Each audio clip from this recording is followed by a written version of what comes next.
The Presentation of Self in Everyday Life is a book that was published in the US in 1959, written by sociologist Erving Goffman. In it, Goffman uses the imagery of theater in order to portray the nuances and significance of face-to-face social interaction.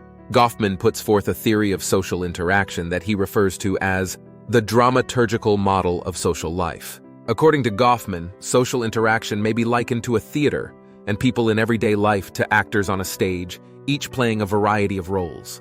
The audience consists of other individuals who observe the role-playing and react to the performances. In social interaction, like in theatrical performances, there is a front stage region where the actors are on stage before an audience, and their consciousness of that audience and the audience's expectations for the role they should play influence the actor's behavior.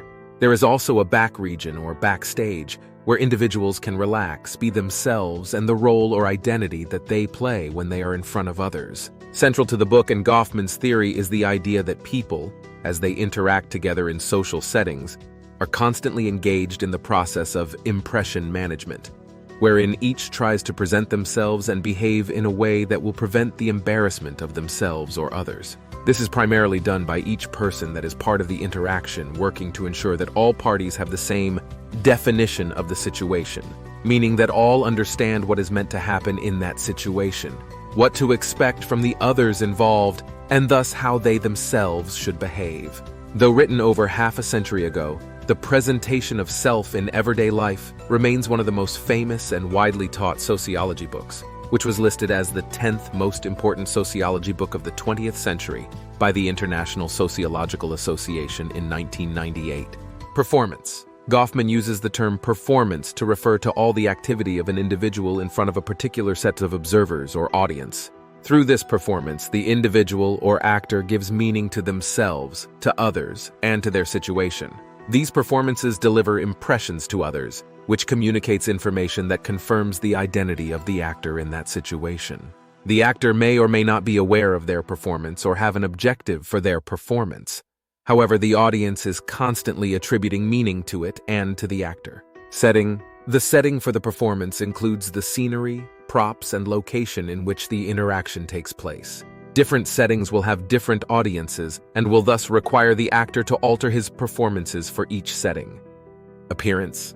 Appearance functions to portray to the audience the performer's social statuses. Appearance also tells us of the individual's temporary social state or role, for example, whether he is engaging in work, by wearing a uniform, informal recreation, or a formal social activity. Here, dress and props serve to communicate things that have socially ascribed meaning, like gender, status, occupation, age, and personal commitments. Manner. Manner refers to how the individual plays the role and functions to warn the audience of how the performer will act or seek to act in a role, for example, dominant, aggressive, receptive, etc. Inconsistency and contradiction between appearance and manner may occur and will confuse and upset an audience.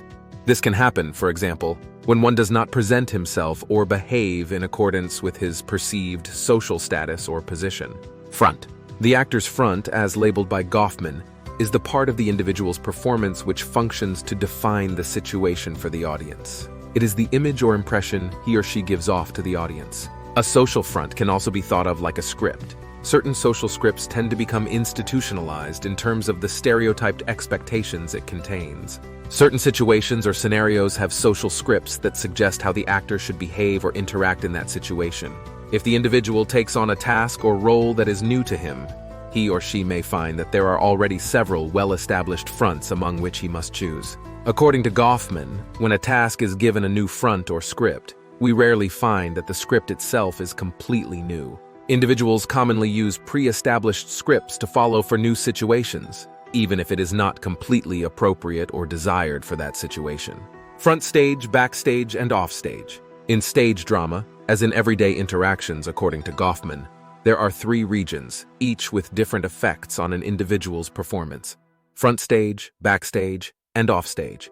The front stage is where the actor formally performs and adheres to conventions that have particular meaning for the audience. The actor knows he or she is being watched and acts accordingly.